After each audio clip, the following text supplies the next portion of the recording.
vem o nosso repórter de rua. Amigo Gerson Cababão da Viçosa, eu gostaria de saber que hoje você está, inclusive, com um advogado aí da sua entrevista. Então, em que ocasião, doutor, é necessária a intervenção de um profissional vinculado à área jurídica, em se tratando de medicina?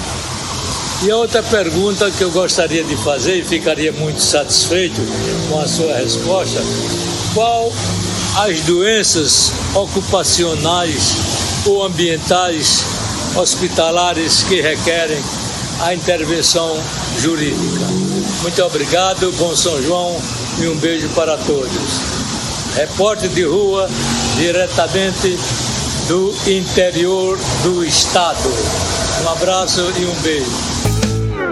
Doutor Antônio de Pádua, né, uma lenda aqui da nossa medicina. Já deixo aqui um registro de um grande abraço para o doutor Antônio de Pádua.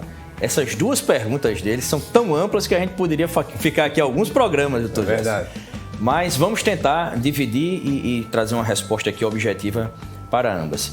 Primeiro, a imensidão de áreas de atuação do profissional da área jurídica para os profissionais de saúde é algo assim expressivo. Por exemplo, a gente vai desde essa proteção no dia a dia, né, aos profissionais da medicina, quanto aos procedimentos que adota, as questões contratuais. Por exemplo, às vezes, operadoras de plano de saúde, como o senhor bem sabe, trazem valores que se tornam praticamente inviáveis para o médico fazer determinados procedimentos. Né? Nós temos aqui vários cirurgiões, clientes do escritório, que eles falam: olha, tem cirurgias que eu não vou nem até comentar os valores aqui, mas são valores que, para todo o risco, para tudo que está envolvido, eles não se justificam, né?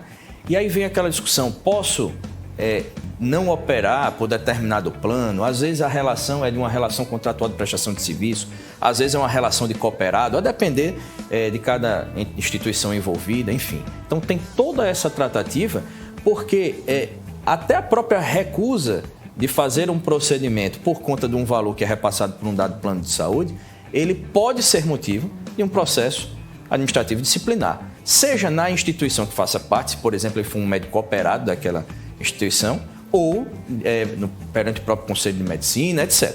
Né? Então, vai desde essa parte às questões trabalhistas voltadas, porque uma coisa é você ter uma relação de trabalho, digamos, num determinado segmento, outra é você dono de uma clínica ou de um hospital que tem ambiente cirúrgico, que tem, enfim, toda a tratativa do seu corpo funcional é diferenciada e passa inevitavelmente pela área jurídica, né?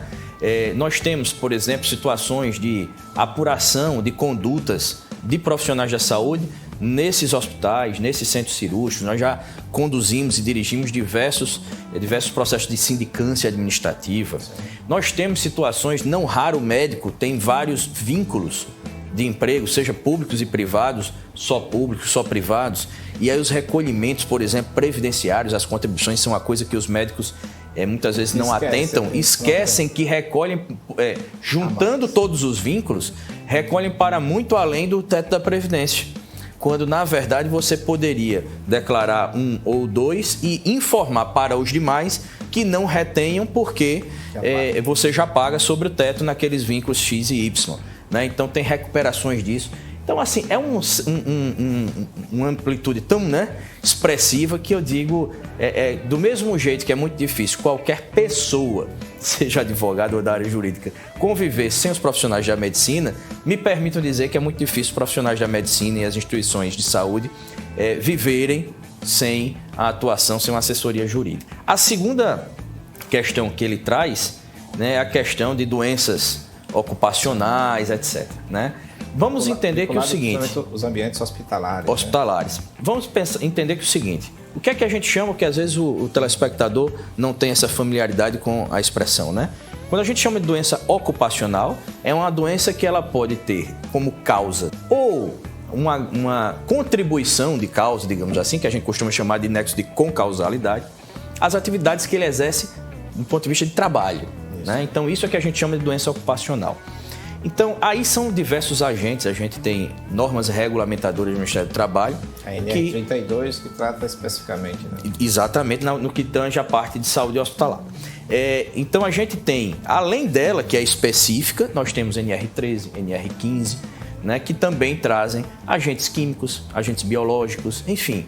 Tudo isso daí, né, formam os aspectos, os fatores, os agentes que podem gerar um adoecimento. Então, hoje, a parte trabalhista está cada vez mais monitorada, digitalizada, eu costumo dizer assim, porque hoje são vários programas, né, que têm que ser preenchidos, inclusive já vinculados ao e-social. Né, em que essas informações são prestadas com os riscos biológicos, mecânicos, físicos, químicos, etc., de uma determinada atividade, e com isso há uma possibilidade de se estabelecer o que a gente chama de nexo técnico epidemiológico. O que é que seria isso? É quando determinadas atividades, pelos agentes a que são expostos os trabalhadores, elas já têm uma predisposição a gerar aquele tipo de adoecimento, né? Então, assim, isso é tão amplo que, por exemplo, há muito tempo atrás, fazendo um paralelo, bancário, há muito tempo ele lidava com maquinários muito arcaicos para aquela atividade. Tinha aquela microfilmagem, etc. Tinha toda uma série de fatores que fizeram com que se construísse um nexo técnico epidemiológico na parte ortopédica. Então, problemas de síndrome de túnel do carpo, outras bursites, outros tipos de inflamações e questões articulares, tudo isso passava a ter um nexo... Era o que era LER, passou a ser DORT. DORT, exatamente. Então, assim, se estabeleceu esse tipo de nexo. No ambiente hospitalar, para a gente não fugir da pergunta, a gente tem muito a atuação de agentes químicos e biológicos, né? Mas nós temos também outras questões posturais, ergonômicas, né? Tudo isso é preciso não só uma atuação de medicina e segurança do trabalho como um todo, mas que esteja devidamente monitorado por uma assessoria jurídica para não só... O primeiro objetivo é evitar o adoecimento. Verdade. Então a ideia ninguém quer, nenhum hospital, nenhuma clínica quer ter funcionários que adoeçam. Não só pela responsabilidade, mas por perder o seu efetivo funcional, por gerar enfim, criar um problema para uma outra pessoa, mas também porque a ideia como toda é para eliminar o risco. Não eliminado, aí tem as consequências que podem advir, que são das mais variadas, para a gente não se estender tanto aqui.